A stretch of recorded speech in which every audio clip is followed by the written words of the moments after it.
তো আজকে ঠান্ডা ওয়েদারে স্যুপ খেতে ইচ্ছা করছে, তো শেফকে আজকে বলি শেফ স্যুপ আজকে বানাবে। তো শেফ আজকে স্যুপ বানাবো না, ঠান্ডা লাগছে খুব, ঠান্ডা ওয়েদারে।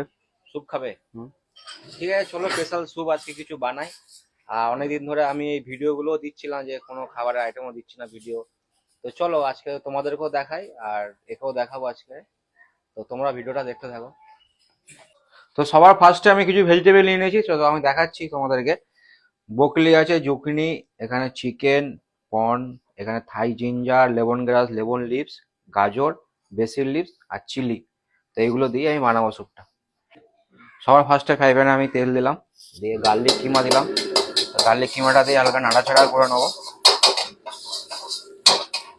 তারপরে আমি ইউজ করব Thai ginger, lemon grass, lemon leaves, গাজর, বকলি, জুকিনি, এগুলো দিয়ে আমি একটু নাড়াচাড়া করে, আমার কাছে ভেজ স্টক ওয়াটার ছিল, আমি স্টক ওয়াটার দিয়ে দিলাম উপর থেকে। তো তোমরা যতটা পরিমাণে স্যুপ বানাবে তো সেই হিসাবে তোমরা স্টক ওয়াটার ইউজ করতে পারো। আমি 2% বানাবো, দুটো বলে আমি বানাবো তাই। তো ওগুলো বয়েল হোক, তার মধ্যে আমি অ্যাড করলাম রেড চিলি, আর এই যে পনগুলো দিয়ে দিলাম, চিংড়ি মাছ যেগুলো বাংলা ভাষায় বলে। এগুলো একটু বয়েলিং হোক, ওর মধ্যে আমি অ্যাড করবো sizzling powder, salt, sugar, white paper, ব্যাস।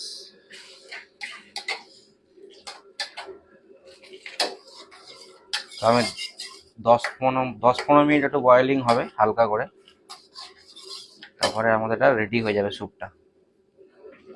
তো আমাদের প্রায় স্যুপটা হয়ে এসছে। উপর থেকে আমি কোকোনাট মিল্ক জলে গুলে নিয়েছিলাম, সেটা আমি অ্যাড করে দিলাম কোকোনাট মিল্ক। আমাদের দমকা স্যুপ প্রায় রেডি হয়ে গেছে। উপর থেকে আমি অ্যাড করব বেসিল লিভস, পাতাগুলো অ্যাড করে দিলাম। লাস্ট ফিনিশিং অ্যাড করব চিলি অয়েল উপর থেকে হালকা করে। তো অনেকের বাড়িতে চিলি অয়েল থাকে না, তো অসুবিধা নেই, দেওয়ার দরকারও নেই। আমরা হোটেল লাইন এগুলো থাকে আমাদের করা, তাই আমরা অ্যাড করলাম। তো কালারটা এরকম কালার হবে হালকা। ওয়াও, চলো আমরা এটা এখন বোলের মধ্যে সার্ভ করে দিই। আমরা এখন স্যুপটা বোলের মধ্যে সার্ভ করে দিচ্ছি। ওয়াও, পুরা দেখতে কিন্তু খুব ভালো লাগছে। আর শীতকালে এরকম গরম গরম স্যুপ খেতে সবারই ভালো লাগে। তো আমি মিক্স বানিয়েছিলাম, তোমরা চাইলে এটা ভেজও বানাতে পারো, চিকেনও বানাতে পারো, অসুবিধা নেই। তো মোটামুটি আমাদের ফাইনালি রেডি হয়ে গেছে। উপর থেকে আমি কিছু গার্নিশিং করে দেবো। গার্নিশিং আমি উপর থেকে গার্লিক ফ্রাই দেবো, দুটোতেই গার্লিক ফ্রাই দিয়ে দিলাম। উপর থেকে আমি একটু চিলি অয়েল অ্যাড করবো হালকা করে, জাস্ট। ওয়াও, দেখতে সৌন্দর্য লাগছে আরো। তো আমি একটু ধনেপাতা অ্যাড করে দিলাম উপর থেকে। তারপর ফাইনালি স্যুপ রেডি, দেখতে পারো। ওয়াও, তো স্যুপ বানিয়েছে শেফ, তো স্যুপটা টেস্ট করে দেখি কেমন হয়েছে। তো খুব সুন্দর হয়েছে, টমকা স্যুপ, তোমরা বাড়িতে বানাও, খুব ভালো হবে খেতে। চলো টাটা।